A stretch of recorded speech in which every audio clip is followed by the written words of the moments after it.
चेतना की शिखर यात्रा 239। यथार्थ की कसौटी पर विश्वास। विगत अंक में आपने सुना कि भारतीय मनीषा को विज्ञान के आधार पर साबित करने हेतु संकल्पबद्ध पूज्य गुरुदेव एक सुनिश्चित योजना के अनुसार परोक्ष संभावनाओं को प्रत्यक्ष करने में वर्षों से संलग्न थे। सन 1979 में महामहिम राज्यपाल एवं भौतिक विज्ञान के लब्ध प्रतिष्ठित विद्वानों की गरिमामयी उपस्थिति में जब ब्रह्मवर्चस्व शोध संस्थान की विधिवत स्थापना हुई, तब जाकर आमजन को इस स्थापना के पीछे पूज्यवर द्वारा अखंड ज्योति के माध्यम से वैज्ञानिक प्रतिपादनों द्वारा वर्षों से गढ़ी जा रही पृष्ठभूमि का भान हुआ और वे स्वयं को उन समर्थ सत्ता से जुड़े रहने पर कृतकृत्य अनुभव करने लगे। आइए सुनते हैं इसके आगे का विवरण। उपलब्ध पुस्तकों को विषयों के अनुसार अलग अलग करने, एक ही जगह रखने और फिर उनके रजिस्टर तैयार करने में करीब 1.5 महीना समय लगा। सुबह शाम डॉक्टर साहब नियमित रूप से गुरुदेव को आज के लिए किए जाने वाले और हो चुके कार्यों की जानकारी देते। रिपोर्ट देते समय गुरुदेव बीच बीच में किसी पुस्तक के बारे में कुछ पूछ भी लेते, जैसे यह किस सन की है, प्रकाशक कौन है, या पन्ने पलटते समय इसमें क्या खास बात दिखी। इस विधि से पुस्तकों की सूची तैयार करने पर डॉक्टर साहब को प्रतीत होने लगा कि किताबें व्यवस्थित ही नहीं हो रही हैं, वे अपने पन्नों में बिखरी सूचनाएं उड़ेल भी रही हैं। यह काम संपन्न हो गया तो गुरुदेव ने कहा, तुम्हारा 40 दिन का एक अनुष्ठान पूरा हो गया, अब दूसरे अनुष्ठान की तैयारी करो। दिल्ली से लेकर चेन्नई तक और मुंबई से कोलकाता तक जहां जहां भी अपने काम की पुस्तकें उपलब्ध हो सकती हैं, उनका पता करो। जो उपयोगी लगे उन्हें खरीदो, मंगवा लो। जाकर लाना सुविधाजनक लगता हो तो जाकर ले आओ। शांति कुंज में उपलब्ध पुस्तकों की सूची तैयार करते हुए विषय अनुविषय से संबंधित अन्य पुस्तकें और प्रकाशकों की जानकारी इकट्ठी होने लगी थी। उन सूचनाओं को अलग नोट कर लेने से गुरुदेव को बताए दूसरे अनुष्ठान में काफी सहायता मिली। हरिद्वार तीर्थ नगरी तो है, साहित्य और संस्कृति का केंद्र भी है, पर अंतर्राष्ट्रीय स्तर की गतिविधियों और प्रकाशनों के बारे में जानने की यहाँ कोई व्यवस्था नहीं थी। इन सूचनाओं को संकलित करने के लिए भारत भर से 150 विद्वानों और प्रकाशकों की सूची तैयार की गई। सूची में शामिल अधिकांश नाम गुरुदेव ने बोलकर ही लिखा दिए थे।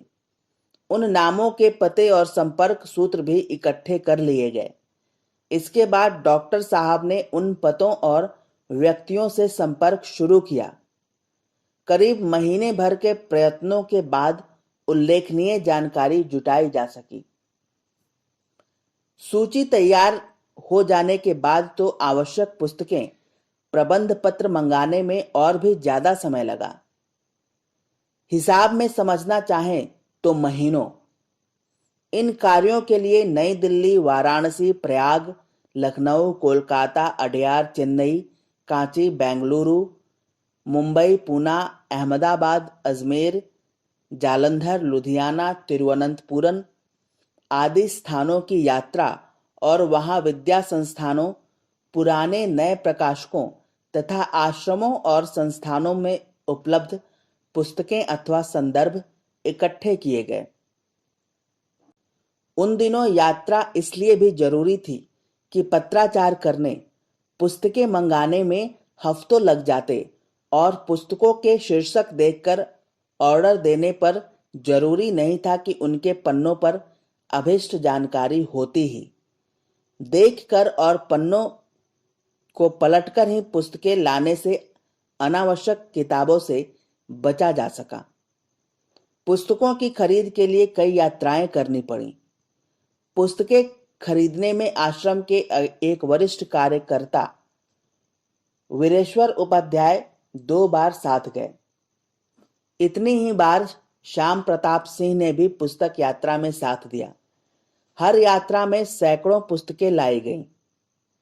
डॉक्टर साहब और अन्य जब भी नई पुस्तकें लेकर आते तो सीधे गुरुदेव के पास ले जाते। गुरुदेव उन पुस्तकों को देखते क्या जांचते थे। एक बार में 250 पुस्तकें भी आ जाती।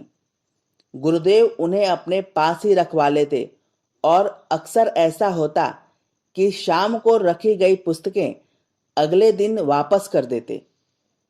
एक आध बार लगा कि गुरुदेव इन पुस्तकों को नजर भरकर देखते ही हैं या उलटते पलटते भी हैं।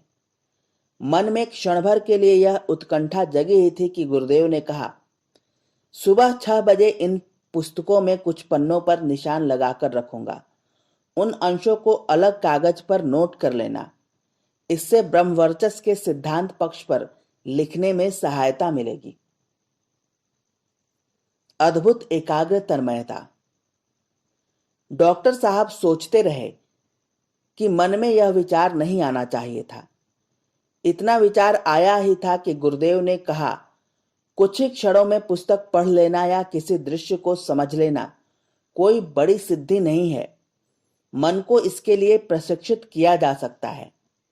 कैमरे के लेंस में उसके भीतर की फिल्म क्षण भर में सामने के विहंगम दृश्य को अंकित कर लेती है या नहीं? कहीं कोई चूक नहीं होती। एक्सरे की मशीन किसी वस्तु के भीतर की बनावट भी पकड़ लेती है।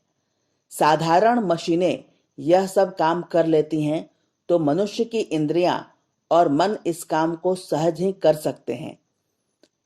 फिर गुरुदेव दूसरे कार्यों और विषयों पर बताने लगे। उनकी बातों पर पूरा ध्यान था, लेकिन मन में पहले कहीं पढ़ा हुआ एक प्रसंग भी याद आ रहा था।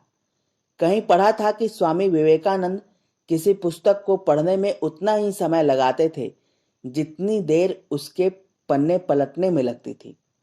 मन को एकाग्र कर पढ़ते थे तो उस पुस्तक की पंक्तियां महीनों वर्षों तक जस की तस याद रहती। खैर, सुबह हुई। नियत समय पर गुरुदेव के पास जाना हुआ। उनकी मेज के बाईं ओर 85 पुस्तकें करीने से रखी हुई थीं। पुस्तकों की ओर इशारा करते हुए गुरुदेव ने कहा, इन किताबों में ब्रह्मवर्चस्व के सिद्धांत पक्ष के विवेचन में सहायक 200 संदर्भों पर निशान लगाए हैं। बाकी 400 अन्य संदर्भों को भी चिन्हित किया है। पुस्तकें लाकर रखने और सुबह वापस ले जाने की यह तीसरी या चौथी बारी थी। इससे पहले भी देखी गई पुस्तकों को गुरुदेव ने कहीं रेखांकित तो कहीं मार्जिन पर चिन्हित किया था। कई पुस्तकें उन्होंने बताई कि इनकी शोध में उपयोगिता नहीं है, फिर भी उलाहना नहीं दिया। उन पुस्तकों को समेटते डॉक्टर साहब को गुरुदेव दैनिक जीवन में अध्यात्म और विज्ञान के कुछ व्यवहारिक सूत्र भी बताते जा रहे थे। कल आई किन पुस्तकों में किन स्थलों पर इस बारे में थोड़ी बहुत या पर्याप्त सूचनाएं हैं, यह सब बताते हुए उन्होंने अनुसंधान प्रयोगों के लिए काम आने वाले उपकरणों और यंत्रों की सूची तैयार करने के लिए कहा। उसी समय यह उल्लेख आया कि अगली गायत्री जयंती तक शोध संस्थान आरंभ कर लेना है। गुरुदेव जिस समय यह बात कह रहे थे तब शांति कुंज में कार्यकर्ता गीता जयंती के संबंध में विमर्श कर रहे थे। गुरुदेव आधा घंटे बाद ही उन्हें इस बारे में कुछ निर्देश देने वाले थे। पर्व तिथि के उल्लेख से आभास होता है कि ब्रह्मवर्चस्व शोध संस्थान के आरंभ होने में 5-6 महीने का ही समय शेष था। इस बीच पुस्तकालय संदर्भ शोध तैयार होने के साथ प्रयोग परीक्षण सरंजाम भी जुटा लेने थे। एक अभिनव और विलक्षण स्थापना की तिथियां अत्यंत सन्निकट थीं, जिसकी तैयारियों के लिए कई वर्ष चाहिए। लेकिन उस स्थापना से जुड़े किसी भी कार्यकर्ता के मन में व्यग्रता कतई नहीं थी और न ही यह चिंता कि यह सब कैसे होगा। ब्रह्मवर्चस्व शोध संस्थान को गुरुदेव ने मोटे तौर पर 3 हिस्सों में बांटा था। एक भाग में प्रयोगशाला, योग, स्वास्थ्य, साधना और गुह्य प्रयोगों के स्थूल जगत पर पड़ने वाले प्रभावों का अध्ययन। दूसरे, गायत्री के 24 स्वरूपों की स्थापना, 24 देव शक्तियों की स्थापना। तीसरा, शोध ग्रंथालय। पहला भाग शुद्ध विज्ञान से जुड़ा था और दूसरा आस्था, श्रद्धा, विश्वास से। इन तीनों भागों को संवेद रूप से साधने के लिए गुरुदेव ने प्राचीन और अधुनातन ऋषियों, मनीषियों, विज्ञानियों और विद्वानों के अनुभव, निष्कर्ष तथा प्रतिपादन की शोध के लिए अध्येताओं को आमंत्रित किया।